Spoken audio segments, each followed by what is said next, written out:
Now, I didn't convince either of them, but both of them say, well, I hope you pass it, but don't count on my vote. So I have kind of a list in my head. I don't write it down because I wouldn't embarrass any of these people, of people who ought to be voting for this and aren't planning to. And no, I won't give you the list. And the reason is because we have to shore up the yes votes too. So even if you think your legislators for this, call anyone. Call anyone. And it wouldn't be a bad idea, those of you who have senators that voted for this bill in the Senate, to call and thank them. And to call and ask them to talk to their House member. Because the way this works is every senator has 2 House members within their district. So if a senator voted for the bill, that gives them 2 House members they work with on a regular basis, where they can say, you know, if I voted for this, you can too. So find out which senators voted for it and talk to them and ask them to talk to their House members. Who else? First, thank you for your courage to bring this up and shed some light on all this. I have a couple questions relating directly to the bill. I appreciate what you said it's an issue of health care. But for my particular situation, I've learned how to manage my health care, and the bill won't change how I choose to manage my health care, but it does have a direct impact on my security and my freedom. So it goes a little bit beyond that. And I appreciate that in the bill there was a lot written in there about protections, patient protections, dispensary protections, physician protections. It covered it, but there was a few things in there that kind of caught my eye where it's in directly opposite of how we handle situations similar with current day prescriptions. The biggest one was if someone were to break the rules and give their medicine to someone else, they lose their privileges to the medicine. I don't know of any situation where any other pharmaceutical was going to be that way. You're going to suffer the penalties for distributing a controlled substance. You're not going to get the medication that's bringing you back to health taken away from you. Even though you did do something wrong, you do deserve to be punished.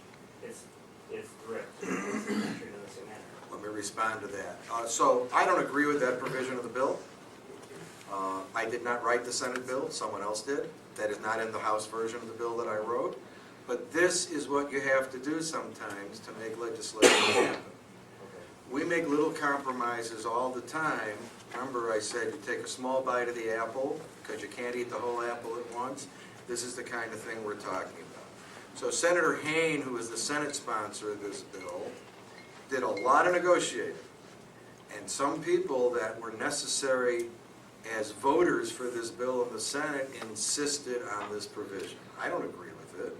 But remember, this is a 3-year pilot program as now instituted, which I didn't agree with either, but we'll have to do it that way. The whole idea is, let's try something new to help people. And in 3 years, we can show everybody that it hasn't been a terrible thing for Illinois, that we don't have kids all over the place stealing their parents' joints who need them for their own health care. And in 3 years, we can make some changes, and then we can make it permanent. So I don't necessarily agree with this, but I'm prepared to move it this way because there's no way to move it without that provision in the bill. Okay. Also, with the protections, was there, has there been any discussion or any thought to veterans that are involved in the VA system? It's not something that's come up in committee, and at least in the House, maybe they did discuss it in the Senate, and I don't know the answer to that question. But if you have some specific ideas, I'll certainly look it up. But it also sounds like, again, this bill is not going to be amended further at this time. And we could all think of ways to improve it. I think the original House bill that I introduced, which number I can't remember right now. 2514. You're very good, that's right. I think it's a better bill than this one, but this is the only bill we can pass now. No amendments, no changes, this is it. It's either up or down on this. And then moving forward, should we be fortunate enough to pass this bill, we can all have a meeting and you give me a long list of ways we can improve it when we rewrite it 3 years from now. So then I'll be anxious to hear what you have to say on those issues. Yes, sir. So this bill will not be touched for 3 years? We won't see the tax amendments or any other additions to it as we're seeing in Colorado and some of these other states that have been making changes 6 months after passing these Well, it's a good bills. question. I can't tell you that some legislator won't file a bill to change this within the next 3 years. All I'm saying is, this bill can't be changed now. So this is the bill we're stuck with. Now, there's a lot of good in this bill, otherwise I wouldn't be here. This is the bill we're going to have, and we have to pass it this way, and then we can talk about changes. We can even talk about some of the changes we want during those 3 years and try to do them. My advice for us is if we pass this bill, we live with it for 3 years or 2 years, and 2 years from now, we start figuring out how to rewrite it when the bill expires.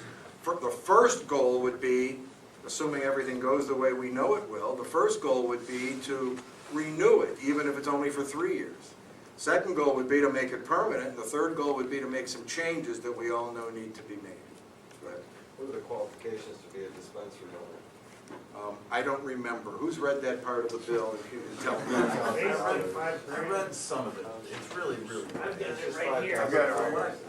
I don't think so. So I think there's just a fee. They say there's a $5,000 fee if you want to form an organization to go on. I think it's what I read, but whatever. You want to be a dispensary, I don't think you have Here's a- $5,000 fee, but that's something I wanted to Here's know. a definition for dispensary. I studied the MCO aspect of it, and I'm a graduate of Amsterdam University in Oakland, California, and I got to meet a lot of the political grassroots movers and shakers that were able to get Prop 215 and Senate Bill 420 passed up there.